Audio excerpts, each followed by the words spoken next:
As space exploration edges back into the forefront of society, with big-name companies like SpaceX and Blue Origin, one woman's contribution to the field has gone unnoticed.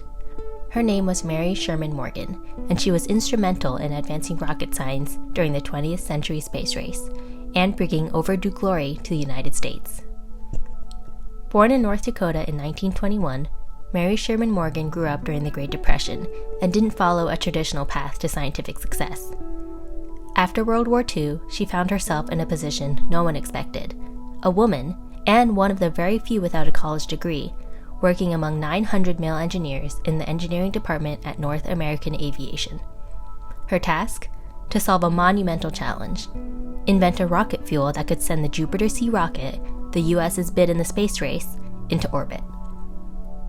The pressure on the US space program was building, especially after the Soviet Union successfully launched Sputnik in 1957. The US government desperately turned to a former German rocket scientist, Wernher von Braun, who had developed a V-2 rocket for the Nazis during World War II.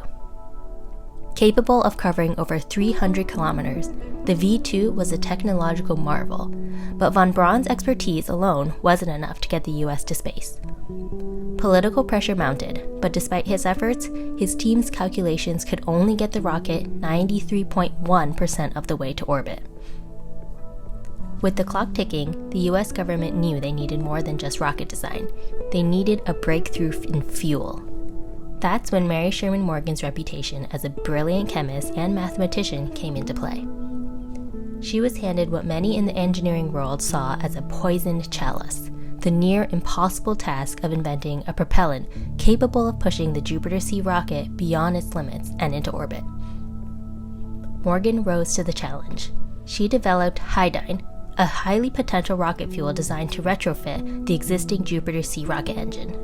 The complexity of her task cannot be overstated. The engine had already been built with the proper fuel, and Morgan had to ensure her fuel would work with the engine's existing design, a feat that required precise theoretical calculations and unmatched expertise in chemistry.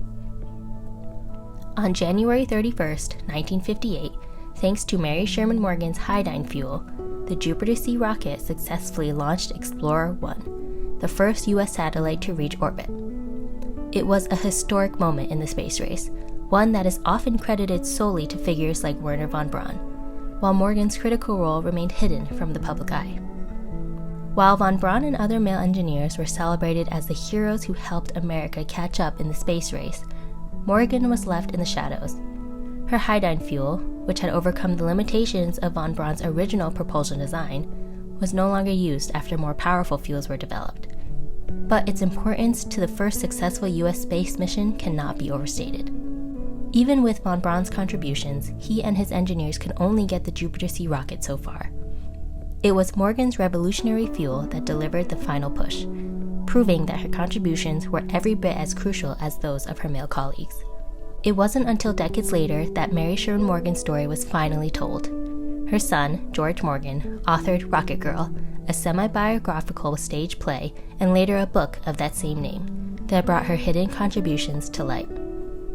The world finally learned that one of the most significant breakthroughs in the early space race was driven by a woman working behind the scenes without fanfare.